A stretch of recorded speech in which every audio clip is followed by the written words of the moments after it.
स्वागत है इस खास विश्लेषण में जहां हम इतिहास के पन्नों से महाराणा प्रताप के जीवन को खंगालेंगे। आज हम उनके अचूक सैन्य कौशल, मुगलों के खिलाफ उनके उस अथक प्रतिरोध और सदियों तक जिंदा रहने वाली उनकी सांस्कृतिक विरासत को समझने की कोशिश करेंगे। हम उपलब्ध ऐतिहासिक स्रोतों के जरिए इस पूरी कहानी के हर पहलू को बिल्कुल पारदर्शी तरीके से सामने रखेंगे। तो चलिए बिना किसी देरी के शुरू करते हैं। आज की हमारी चर्चा की रूपरेखा कुछ इस तरह रहेगी। हम शुरुआत करेंगे समर्पण से इनकार वाले हिस्से से, फिर बात करेंगे हल्दी घाटी के युद्ध की। इसके बाद हम निर्वासन और छापामार युद्ध को समझेंगे, फिर मेवाड़ की पुनर्विजय पर नजर डालेंगे और अंत में चर्चा करेंगे उनसे जुड़ी लोक कथाओं और उनकी स्थायी विरासत की। तो चलिए पहले भाग से शुरुआत करते हैं, समर्पण से इनकार। आइए उस माहौल को समझते हैं जहां एक तरफ तेजी से फैलता मुगल साम्राज्य था और दूसरी तरफ अपनी आज़ादी पर अडिग रहने वाला मेवाड़ राज्य। अब देखिए, सम्राट अकबर का एक सीधा सा मकसद था। वो मेवाड़ को अपने अधीन करके गुजरात तक एक सुरक्षित रास्ता बनाना चाहता था और इसके लिए कूटनीति का पूरा इस्तेमाल किया गया। 1572 में जलाल खान कोरची से शुरुआत हुई, फिर मानसिंह, भगवंत दास और अंततः 1573 के आखिर में टोडरमल तक को भेजा गया। कुल 4 कूटनीतिक मिशन, लेकिन नतीजा चारों विफल। महाराणा प्रताप ने इन सभी प्रस्तावों को सिरे से खारिज कर दिया और बस यहीं से युद्ध तय हो गया था। इस बीच एक बहुत ही दिलचस्प वाकया भी हुआ। क्या कोई सोच सकता है कि एक हाथी भी टकराव की एक बड़ी वजह बन सकता है? राम प्रसाद नाम का एक बेशकीमती हाथी मुगलों और मेवाड़ के बीच सच में एक बड़ा ब्रेकिंग पॉइंट बन गया था। ऐतिहासिक स्रोत बताते हैं कि अकबर ने खास तौर पर इस हाथी की मांग की थी, लेकिन प्रताप ने इसे सौंपने से साफ इनकार कर दिया, जो उनके न झुकने वाले स्वभाव का एक और बहुत बड़ा सबूत था। अब आते हैं दूसरे भाग पर, हल्दी घाटी का युद्ध। चलिए अब सीधा जमीनी हकीकत का रुख करते हैं और उस ऐतिहासिक युद्ध क्षेत्र को समझते हैं जो अपने आप में एक बहुत बड़ी किंवदंती बन चुका है। 18 जून 1576, ये वो दिन था जब सालों का वो तनाव आखिरकार एक खुले युद्ध में बदल गया। और ये लड़ाई कोई आम मैदान में नहीं, बल्कि एक संकरे पहाड़ी दर्रे में हुई थी। इस दर्रे की मिट्टी पिसी हुई हल्दी जैसी पीली थी और इसीलिए इसका नाम पड़ा हल्दी घाटी। अगर हम हल्दी घाटी के मैदान में दोनों सेनाओं को देखें तो एक बहुत भारी असंतुलन नजर आता है। एक तरफ मेवाड़ की छोटी सी टुकड़ी थी जिसमें करीब 3000 घुड़सवार और 400 भील धनुर्धर थे, और उनके सामने खड़ी थी राजा मानसिंह के नेतृत्व में एक विशाल आधुनिक मुगल सेना जिसमें बंदूकों से लैस 10,000 सैनिक थे।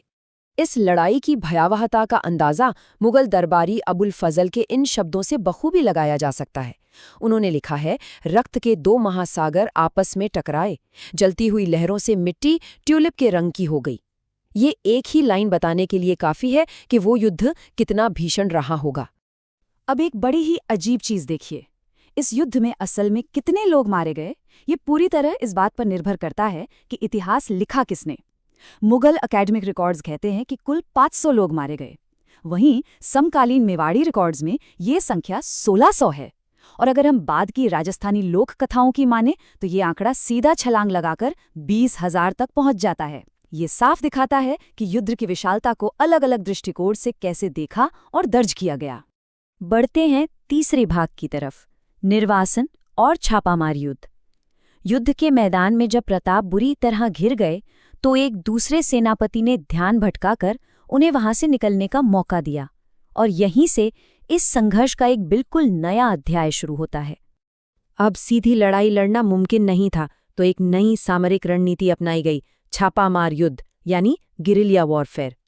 अरावली की उन दुर्गम पहाड़ियों का पूरा फायदा उठाते हुए मेवाड़ी सेना ने एक ऐसी अनियमित रणनीति तैयार की जिसका एक ही लक्ष्य था, तेज हमलों और अपनी गतिशीलता से एक बहुत बड़ी और हथियारों से लैस सेना को पूरी तरह थका देना। ये सब कैसे किया गया, इसे इन स्टेप्स से समझिए। सबसे पहले आमने सामने की लड़ाई से बचने के लिए पहाड़ों में छिपना, फिर स्थानीय भील जनजातियों के साथ एक बेहद मजबूत गठबंधन बनाना, उसके बाद जो दुश्मन चौकियां अलग थलग पड़ी थी उन पर अचानक और तेज हमले करना, और सबसे बड़ा हथियार था मुगलों का उस इलाके से अनजान होना जिसका मेवाड़ के लड़ाकों ने पूरा फायदा उठाया और एक विशाल सेना को भीतर ही भीतर खोखला कर दिया। और ये रणनीति कितनी सफल रही, बस इस एक नंबर 36 को देखिए। दिवेर के युद्ध के बाद इसी छापामार रणनीति की बदौलत मेवाड़ में बनी ऐसी 36 मुगल चौकियों को पूरी तरह से नेस्त नाबूद कर दिया गया था। अब हम चौथे भाग पर आते हैं, मेवाड़ की पुनर्विजय। यहाँ से शुरू होती है अपने खोए हुए हिस्सों को एक एक करके वापस जीतने की वो सुनियोजित प्रक्रिया। ये टेबल बहुत अच्छे से दिखाती है कि पासा कैसे पलटा। 1576 से 1579 तक तो मेवाड़ पे भयंकर सैन्य दबाव था, प्रताप निर्वासन में थे। लेकिन फिर भू राजनैतिक माहौल बदला। 1579 के बाद मुगलों को बंगाल, बिहार और पंजाब में विद्रोहों का सामना करना पड़ा, और 1585 के बाद अकबर का ध्यान उत्तर पश्चिम की तरफ चला गया और वो लाहौर चला गया। बस मुगलों के इसी भटकाव का फायदा उठाकर प्रताप को अपने प्रमुख क्षेत्रों पर फिर से कब्जा करने का मौका मिल गया। 1597 में अपनी मृत्यु तक चित्तौड़गढ़ को वापस न जीत पाने का मलाल प्रताप को जरूर रहा, लेकिन उनकी बाकी सफलताएं कमाल की थीं। उन्होंने उदयपुर, गोगुंदा और कुंभलगढ़ को वापस जीत लिया। चावंड में एक नई राजधानी बसाई, जिससे न सिर्फ राज्य सुरक्षित हुआ, बल्कि चावंड चित्रकला शैली भी फली फूली और कृषि तथा व्यापार का भी जबरदस्त पुनरुद्धार हुआ। और अब आखिरी भाग, लोक कथाएं और स्थायी विरासत। चलिए निष्पक्ष रूप से ये देखते हैं कि कैसे ये ऐतिहासिक प्रतिरोध समय के साथ एक अमर सांस्कृतिक महाकाव्य में बदल गया। यहाँ अकादमिक इतिहास और लोक कथाओं के बीच का जो फर्क है वो देखना बहुत दिलचस्प है। एक तरफ अकादमिक रिकॉर्ड्स हैं जो इसे मानक हथियारों के साथ लड़े गए एक स्थानीय स्वतंत्रता संघर्ष के रूप में देखते हैं और हल्दी घाटी में मुगलों की सामरिक जीत बताते हैं। वहीं दूसरी तरफ हमारी सांस्कृतिक लोक कथाएं और आधुनिक व्याख्याएं हैं, जहां ये एक ऐसा महाकाव्य बन जाता है जिसमें प्रताप 25 किलो की तलवारें चलाते नजर आते हैं, जहां इसे एक धार्मिक युद्ध का रूप दिया जाता है और उनके घोड़े चेतक को एक पौराणिक स्वरूप मिल जाता है। ये अतिशयोक्ति असल में अपने नायक के प्रति लोगों के अगाध प्रेम को दर्शाती है। राजस्थानी लोक कथाओं का ये उदाहरण ही ले लीजिए। हल्दे घाट रणदित्या एक साथे त्रैभाण। इसका मतलब है कि युद्ध के मैदान में एक साथ 3 सूर्य चमक रहे थे। एक असली सूर्य और बाकी 2 थे महाराणा प्रताप और उनके सेनापति झालामान।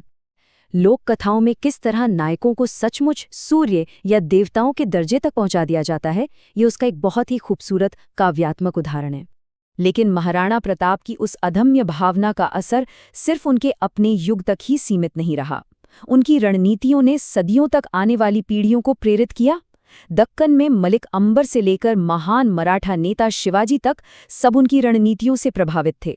बंगाल में ब्रिटिश विरोधी क्रांतिकारियों के लिए भी वो एक बड़ा प्रतीक बनकर उभरे और 2007 में भारत की संसद में उनकी प्रतिमा लगाकर उन्हें सम्मानित भी किया गया। तो इस चर्चा के अंत में एक बहुत ही गहरा सवाल उठता है। जब एक नायक का जीवन इतिहास से निकलकर लोक कथाओं में पूरी तरह रच बस जाता है, तो ये तय करना मुश्किल हो जाता है कि इंसान की सीमा कहाँ खत्म होती है और एक अमर मिथक कहाँ से शुरू होता है। ऐसे में महाराणा प्रताप की विरासत को देखते हुए ये सवाल मन में जरूर आता है कि किसी संस्कृति का अस्तित्व महज सूखे ऐतिहासिक तथ्यों पर ज्यादा टिका होता है या फिर उसकी लोक कथाओं की उस अटूट शक्ति पर जो पीढ़ियों तक दिलों में जिंदा रहती है। सोचने वाली बात है।